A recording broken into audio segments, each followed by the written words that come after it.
day to each and everyone. My name is Rosagine D. Nonoy. I am reporting the lands covered by the Agrarian Reform Law and its execution. But first, let me read the objective.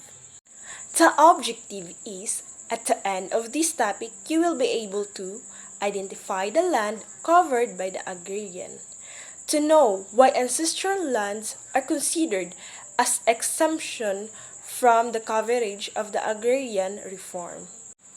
Agrarian reform means redistribution of lands regardless of crops or fruits produced to farmers and regular farm workers who are landless, irrespective of tenurial agreement, to include the totality of factors and support services designed to lift the economic status of the beneficiaries and all other agreements alternative to the physical redistribution of lands such as production of profit sharing, labor, administration, and the distribution of shares of stocks, which will allow beneficiaries to receive a just share of the fruits of the lands they work. The comprehensive agrarian reform law generally covers all public and private agricultural lands, including other lands of the public domain sustainable for agriculture.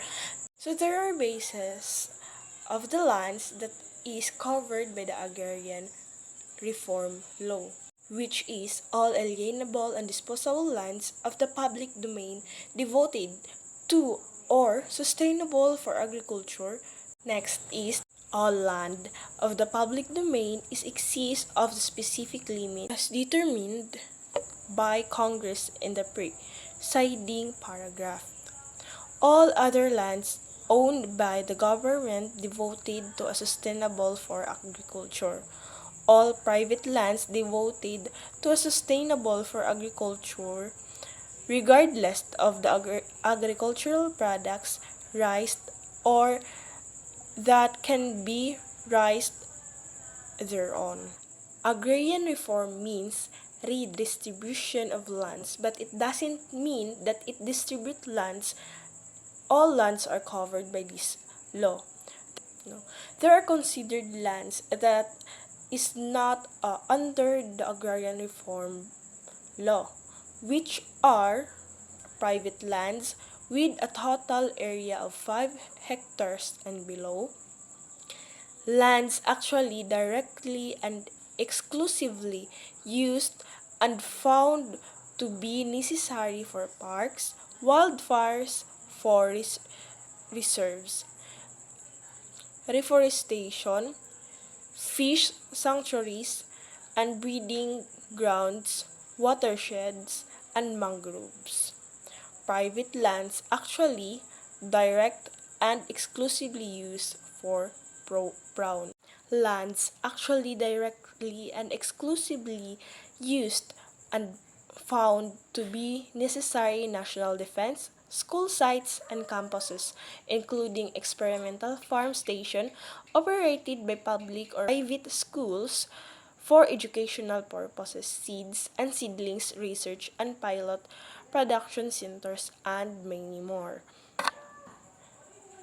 The next topic was ancestral lands defined as exemption jurisdiction to exempt property.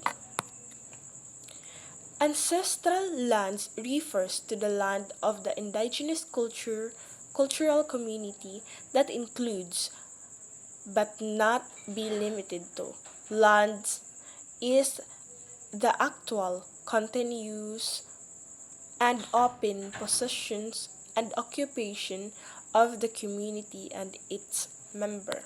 Ancestral lands are considered as exemption from the coverage of the agrarian reform program because it respects and recognizes the system of the land ownership, land use, and mood of the settings that dispute of all indigenous cultural communities in line with the principle of self-determination and autonomy. That's all. Thank you for listening.